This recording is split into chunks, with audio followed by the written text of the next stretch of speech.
সাহারি ও ইফতারের গুরুত্ব এবং ফজিলত এ বিষয়ে প্রথমেই সাহারি বিষয়ে বলার জন্য আমি অনুরোধ জানাচ্ছি হাফেজ মাওলানা মুফতি মামুনুর রশিদকে। আলহামদুলিল্লাহ ওয়াকাফা সালামুন আলা ইবাদিহিল্লাযিন ইসতাফা আম্মা বাদ। আজকের যে বিষয়টি নিয়ে আমরা আলোচনা করব সেটি হচ্ছে সেহরির ফজিলত। সেহরির ফজিলত সম্পর্কে আল্লাহ রাসূল সাল্লাল্লাহু আলাইহি সাল্লাম ইরশাদ করেন, তাসাহহারু ফিস সুহুরি বারাকাতান, তোমরা সেহরি খাও, সেহরির মধ্যে বরকত রয়েছে।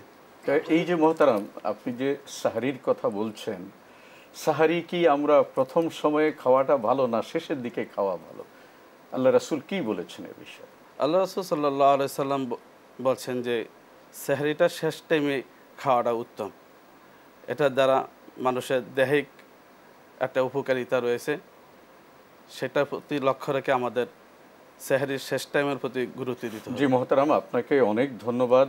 আমাদের ছোট যে ছেলে মেয়েরা আছে, সাহারির সময় আমাদের কি করা উচিত?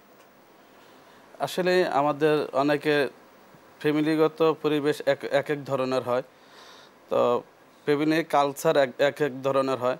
তো আমাদের জন্য করণীয় অথবা উত্তম জানারও দরকার যে এদেরকে ছোট ছোট যারা আছে তারা যদি সজাগ হয় তাহলে তাদেরকে সেহরির দাওয়াত দেওয়া, আর যদি সজাগ না হয় যত সম্ভব তাদেরকে জাগ্রত করা। এটা এদেরকে খুব ট্রেনিং করানো, যদি ছোট হয় তারা, যে সাহারি খাওয়ার একটা অভ্যাস তোমাদের জন্য এই কালচার অপেক্ষমান, তোমরা বড় হবা, রোজা রাখবা, রোজা রাখতে হলে সাহারি খেতে হবে, এই যে একটা উৎসব মুখর পরিবেশে বাচ্চাদেরকে ধর্মের প্রতি অনুপ্রাণিত করা, ধর্মীয় আদেশের প্রতি অনুপ্রাণিত করা, এটা আমাদের প্রতিটি পরিবারে যারা আমরা রয়েছি অভিভাবক তাদের প্র্যাকটিস করানো উচিত। জি মোহতারাম, আপনার কাছে আমরা আবারও আসবো ইনশাআল্লাহ।